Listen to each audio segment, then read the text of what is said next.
The Amy Garvey Institute was actually founded by my dad, Mr. Kingsley Bryan, who was a Metropolitan Police officer here in Washington, D.C. for over 25 years. He saw a lot of, very bad things with youth, dealing with youth crime, and he actually specialized in the youth division, and they saw the results of youth crime. And when he saw his career as a sergeant and seeing the effects of crime and youth in the city, it was his passion to try to prevent crime before it happens. And since 1995, we've been running programs from grants from the DC government and the federal government. And we've been continuing that since then. Our goals are very simple. What we want to do is to encourage the youth to become productive, positive, moral citizens of the United States of America. We want them to engage with the economy, learn a skill, further their education, and of course learn about Black history and about their culture. Okay, well, our summer program is a little bit more focused. It's a very short time frame. We're talking about 6 to 9 weeks of intense activities. And this summer in particular, what we did was we focused on occupational work skills, and we also focused on cultural enrichment and auxiliary skills that they need to be productive in the workplace. So what do I mean by that? I mean specifically we focused in on media education so that they can possibly explore a career in media. It's been great. The kids, we started off with looking at advertising and the fact that they are bombarded with all of this information. They see something like 16,000 ads a day, and they just have this information overload, and they don't have the tools to really analyze or think critically about all this information that's being sent at them. So we started looking at advertising, looking at how it had sort of insinuated itself into their lives. And once they were aware of what was going on, and they started looking at the world completely differently. They started looking at advertising differently. And it was kind of overwhelming, but then they felt like they wanted to do something about it. And so what we started doing was thinking about, well, what messages do we want to send out there? What's important to you? How are you going to contribute actually to this big, pool of information? And so they wrote public service announcements about the causes they believed in, and to see them become so empowered, to feel not like their voice didn't matter, to see their work on the internet or to hear their radio commercial. It was really empowering, and a lot of the kids went way out of their comfort zones to speak in front of the camera, to even have their picture taken. But the results were great because you should just see the confidence building up so much. It's really, it's gratifying, and I'm really, really proud of what they did. The photography was just unbelievable, and to see them discover talents in themselves that they didn't know they had, half of them now want to be photographers because they found this talent in themselves that they didn't know that they had, and something that they really enjoyed. They also, I think, discovered a lot of career possibilities. So I tried to gear everything towards the individual youth workers' interests and abilities. So some were working on audio, others were working more closely with photography, and the range of career possibilities just opened up for them. We also explored the possibility of a career in sign language and learning sign as being a type of career as an interpreter for a court or a government office or maybe their church or some type of public institution that needs sign. We're located not far from Gallaudet University, and we have a relationship with them, and the kids in this neighborhood know a lot of the students to go to Gallaudet, and I wanted to make sure that they're able to interact with these students and maybe communicate with them by way of sign language. I do sign language at my church. We interpret songs. So I stepped up and we did sign language. And at first they was going, oh Lord, what is this? But when I told them that this was one career that you can enjoy and get paid a lot of money, $75 for entry level, their eyes popped and they were ready. You hear me? They said, for real? I said, yes, So after that, they were ready, and you won't believe how much they obtained.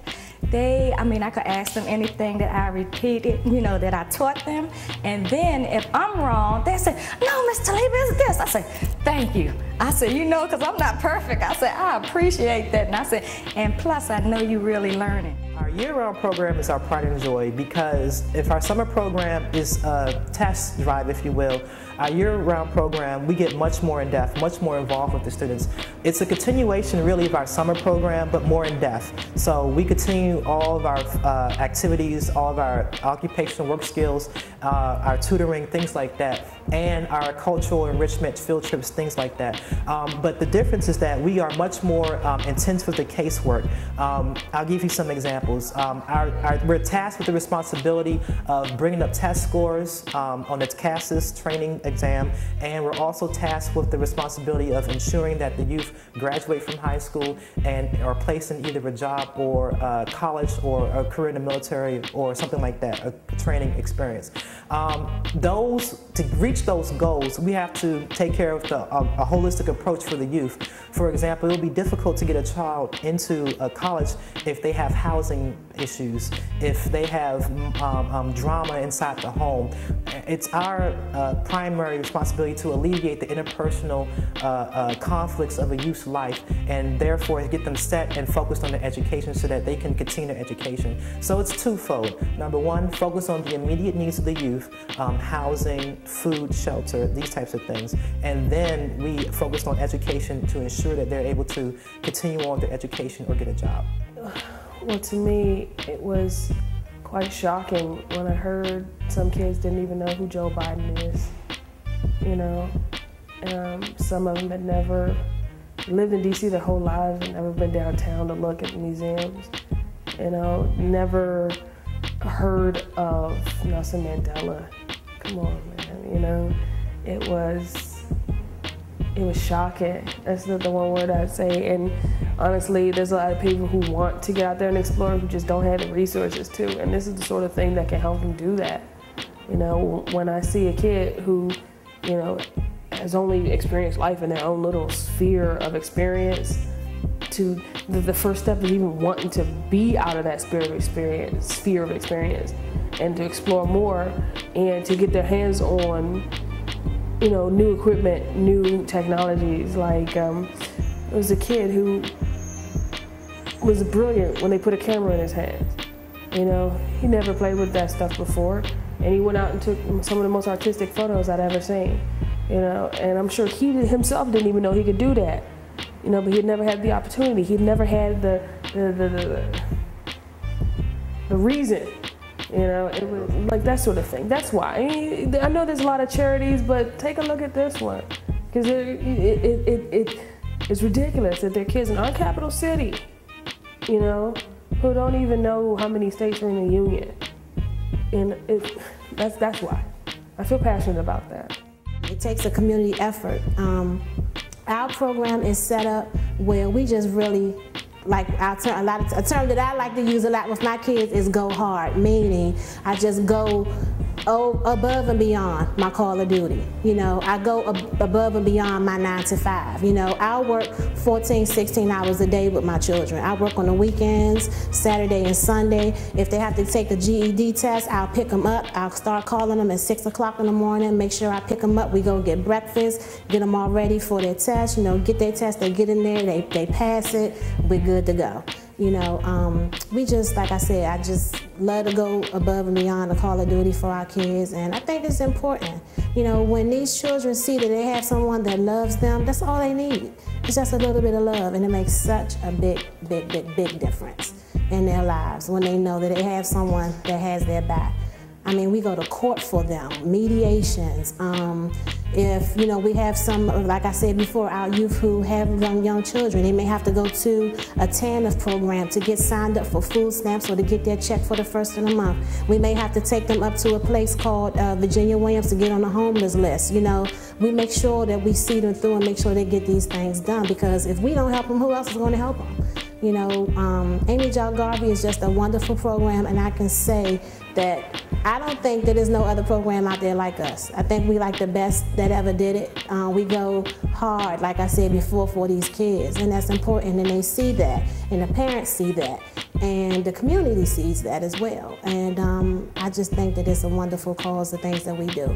So I would urge people to please just give to our foundation, because the help will go such a long way for these kids. You know, we do trips, we do, like I said before, tutoring, you know, whenever the kids need bus fare, whenever they need food, if they need Pampers for the baby, if they need some place to stay, you know, we do all these things. We help with gas, we'll put them in a hotel room, we do all these things, and we take this money out of our pockets. We have no problem with that, you know, because we love our children. So if we can have people to just give as much as they can, give us $1, $5, $2, anything, you know, to help AJG Garvey continue with this beautiful work that we're doing, we'll be more than grateful, more than grateful. Thank you. We need help. Anything we could get will be, you know, just a plus, because I mean, it's like Mr. Bryant would take every last penny he has and put in it. And I've seen him do that to his last cent. Yes, we definitely need volunteers. I mean, any kind of help we can get, I know that we're open for it, and we really need it, because we do love helping the youth, you know, the inner city youth. And they have so much here that they can grab that they know nothing about. And so, I mean, any help we can get for them, we'll be very appreciative, you know. As far as you volunteering your time or your money, you know, we need it and appreciate it. Well, I just wanted to say that I want to thank all the federal workers out there, and I appreciate their consideration for any help that they can provide for the AJG Garvey Institute. I'm so appreciative for the hard work that they do for our country, and I really want to let you know that any donations they give to AJG Garvey will be put towards the purpose of helping our young people. Thank you. Well, in the year-long program, I've learned how to be more responsible, independent, get all of my work turned in on time. I just learned so many qualities that you think you would learn any other place. They taught me how to, in a sense, I don't like really depending on people, but the staff here, I can really depend on them to help me get my stuff in on time, to do what I have to do for school. They're always on top of me.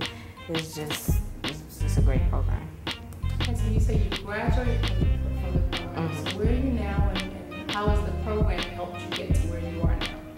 Well, I'm at Fayetteville State University, and the program helped me because Mr. Bryan is actually a really good supervisor. Mr. McKinley, they stayed on top of me. SAT scores, they helped me with SAT practice.